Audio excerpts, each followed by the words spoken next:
Martial Universe. Bab 108. Judul, Piercing Helicity. Setelah Lindong meninggalkan rumah lelang 1000 emas, dia tidak mampir ke tempat lain lagi. Tapi dia juga tidak langsung kembali ke penginapan untuk alasan keselamatan. Alih-alih, dia berkeliling kota selama setengah hari sebelum kembali ke penginapan. Setelah kembali ke penginapan, Lindong cepat-cepat mengeluarkan 5 kotak giok dari tas Qian Kun.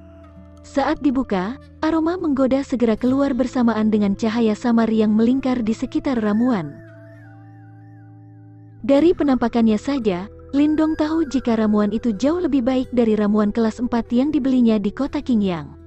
Lindong tersenyum lebar sambil menatap pada hasil panennya hari ini. Kota Yan memang sangat berbeda jika dibandingkan dengan kota Qingyang. Di kampung halamannya, Lindong sangat kesulitan menemukan ramuan dengan kualitas bagus seperti ini, walau harganya sangat memeras. Pemuda itu membuka telapak tangan kanannya, dan sebuah cahaya misterius muncul dari sana. Cahaya tersebut saling silang di atas ramuan. Tak lama kemudian, ramuan itu berubah dengan cepat. Sekitar 10 menit kemudian, mereka berubah menjadi 5 biji pil ramuan. Memang ramuan kelas 5 ini luar biasa. Bahkan Stone Talisman butuh waktu lama untuk mengubahnya menjadi pil. Lindong menyeru pelan sambil menatap pada pil ramuan di telapak tangannya. Sebelum ini, dia hanya butuh waktu sebentar untuk membuat pil. Tapi ini pertama kalinya Lindong membutuhkan lebih dari 10 menit untuk membuatnya. Setelah berhasil mengubah ramuan kelas 5 yang pertama, Lindong pun melanjutkan mengubah 4 sisanya juga. Pada akhirnya, ramuan itu berubah menjadi 25 pil ramuan. Lindong mengangguk puas melihat pil ramuan yang telah tersimpan di dalam botol giok. Seluruh khasiat ramuan yang dibelinya tadi telah dirubah oleh Stone Talisman menjadi pil. Keuntungan setelah mengonsumsi 1 buah ramuan kelas 5 setara dengan mengonsumsi 2 pil ramuan. Karena ramuan bisa diubah menjadi 5 pil, berarti Lindong bisa menyerap seluruh khasiat obat dari ramuan tersebut. Semua itu berkat bantuan Stone Talisman. Akan kucoba seberapa ampuhnya pil ini. Lindong menjilat bibirnya sebelum duduk bersila di atas kasur. Pemuda itu kemudian masuk kembali ke dalam dunia spiritual Stone Talisman. Batu penggiling jiwa raksasa itu terus berputar pelan. Di titik di mana 2 batu penggiling itu bertemu, mental energi Lindong akan dihancurkan dan diutuhkan lagi. Siklus itu berlangsung selama 10 putaran, sebelum Lindong kembali membuka mata. Wajahnya sangat pucat, rasa pusing pun terus dirasakannya di kepala. Rasa kaku membuat seluruh otot Lindong berkedut pelan. Tampaknya latihan batu penggiling jiwa telah menyebabkan tubuhnya sangat lemah. Setelah mengambil pil ramuan yang baru saja dibuatnya, pemuda itu memasukkannya ke dalam mulut dan memejamkan mata. Efek obat mulai menyebar di seluruh tubuhnya. Sensasi dingin perlahan mengalir melalui saluran dalam di tubuhnya. Akhirnya, khasiat obat itu mulai mengalir ke dalam istana Niwan seperti uap.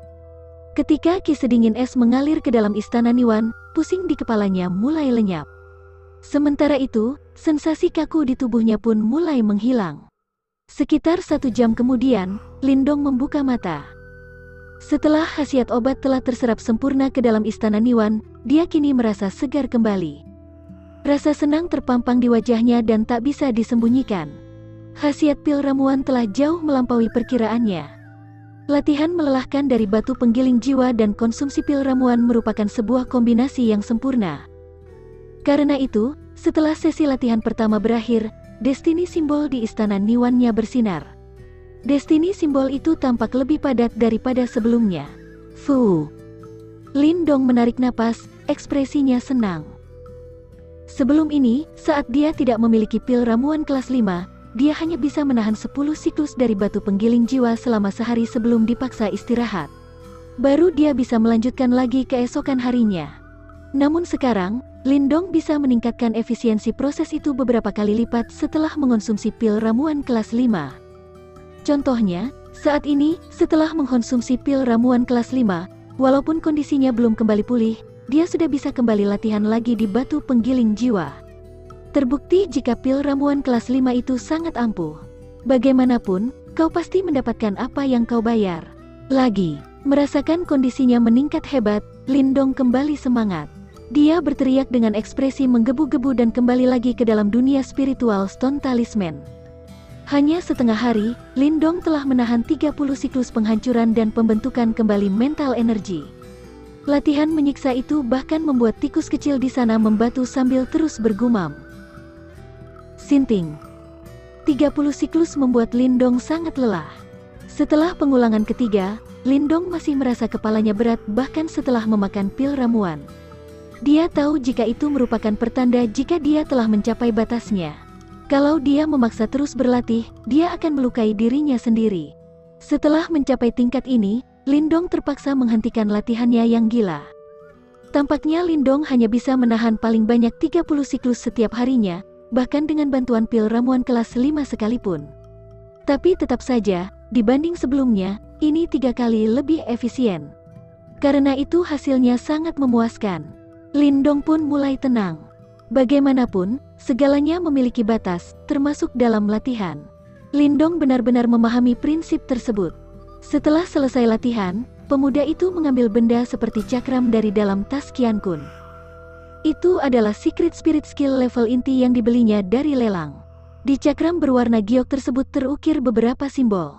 Setelah tatapannya menyapu cakram itu sekilas, akhirnya Lindong paham jika di dalam cakram tersebut terdapat detak mental energi yang lemah. Walaupun sekarang dia masih seorang pemula, dia bisa memunculkan untaian mental energi dari dalam istana Niwan dan dimasukkan ke dalam cakram giok itu.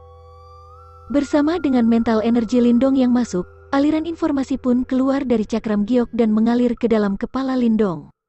Piercing Helicity, Secret Spirit Skill Level Inti. Nama dari Secret Spirit Skill itu cukup aneh. Tapi setelah Lindong mempelajarinya sejenak, dia semakin mengerti. Piercing Helicity ini sebenarnya adalah gelombang getar mental energi yang spesial. Gelombang getar mental energi tersebut memiliki frekuensi yang unik, sehingga membuatnya menjadi sangat mematikan. Tapi jika seseorang ingin menguasai frekuensi spesial tersebut, maka itu akan menjadi sebuah perjuangan yang berat. Lindong merenung di dalam kamar. Cukup lama kemudian, aliran mental energi tiba-tiba keluar dari istana Niwan. Segera setelah menyembur keluar, gelombang getar mental energi tersebut bisa dikendalikan hanya dengan mengatur pikiran. Beberapa saat kemudian, gelombang itu berubah sesuai dengan keunikan frekuensi yang ditentukan. Seiring perubahan frekuensi, gelombang kejut mental energi yang tak berwujud itu pun mulai berubah. Dalam sekedip mata, mental energi yang tak berwujud itu termaterialisasi menjadi serangan mental energi berbentuk corong setebal paha manusia. Jika dibandingkan dengan sebelumnya, gelombang getar mental energi tersebut tidak hanya memiliki wujud, tapi juga membentuk corong yang lancip. Ujung lancipnya berputar seperti spiral. Dalam sekali lihat, seseorang bisa tahu jika itu sangat mematikan. Tapi sekarang, kelemahannya adalah wujudnya tampak seperti ilusi. Mental energinya seolah hanya memiliki wujud, tapi tidak berisi. Tentu saja, karena Lindong baru saja mempelajari Piercing Helicity, fakta bahwa dia bisa mencapai langkah ini sudah merupakan pencapaian yang luar biasa. Setelah dia lebih mahir, efeknya pasti akan lebih baik. Lindong terlihat sangat tertarik dengan Piercing Helicity. Sehingga, di dalam ruangan, dia terus melenyapkan dan membentuknya lagi supaya bisa menguasai frekuensi unik tersebut. Sembari berlatih dengan senang, wujud Piercing Helicity itu pun mulai termaterialisasi. Lindong tidak meninggalkan ruangan itu selama 3 hari. Seluruh waktunya digunakan untuk melatih mental energi dan secret spirit skill level inti yang baru saja didapatkannya, Piercing Helicity. Dengan latihan gila Lindong, dia nyaris menggunakan sepertiga dari 25 pil ramuan kelas 5 hanya dalam 3 hari. Untungnya, kemajuan dengan konsumsi pilnya bisa dianggap bagus. Saat ini, destiny simbol di istana Niwan Lindong telah termaterialisasi hingga ke titik di mana simbolnya membentuk objek nyata. Lindong bisa merasakan jelas sebuah energi kuat sedang memadat dengan cepat di dalam destiny simbolnya. Lalu, tepat di tengah destiny simbol yang tampak termaterialisasi itu terlihat retakan kecil samar. Itu bukanlah kerusakan, tapi merupakan sebuah pertanda jika dia menuju puncak dari simbol Master Segel 1. Saat retakan itu terbuka, maka destiny simbol akan terbagi menjadi 2. Itulah saat dimana seseorang naik menjadi simbol Master Segel 2. Untuk Piercing Helicity sendiri, Lindong pun semakin mahir menggunakannya. Dia membayangkan jika itu akan lebih kuat berkali lipat daripada materialisasi jarum sukma, walaupun Lindong belum mencobanya. Maka dari itu, jurus itu akan menjadi jurus rahasianya. Pagi hari pada hari keempat, akhirnya tiba. Lindong membuka matanya seiring cahaya sinar matahari bergerak perlahan melewati matanya. Pemuda itu bangun dalam keadaan yang sangat baik setelah merencanakan istirahat yang cukup. Sudah waktunya. Lindong melompat turun dari kasur. Hari ini, duel kolam kayangan dimulai. Meski dia tidak yakin Asosiasi Seribu Emas bisa mengalahkan komplotan Serigala Darah, tapi Lindong sangat tertarik dengan efek kolam kayangan dan jika dia dapat kesempatan untuk berendam dan menyerap energi yin yang murni di dalamnya, mungkin dia akan berhasil naik ke tingkat Yuan dan dalam waktu dekat. Jika dia bisa naik ke tingkat Yuan dan, lalu dengan bantuan mental energi, Wei Tong yang sebelumnya susah dikalahkan pun tidak lagi menjadi ancaman. Pada saat itu, dia akan memiliki kekuatan untuk melindungi dirinya bahkan di kota Yan. Setelah merasakan perselisihan dengan Sekte Baju Darah, Lindong pun memahami sesuatu. Jika dia ingin melindungi sesuatu di dunia ini, yang dia butuhkan adalah kekuatan. Untuk itulah dia menerima tawaran untuk memenuhi kuota tim Asosiasi Seribu Emas dan membantu mereka dalam duel kolam kayangan.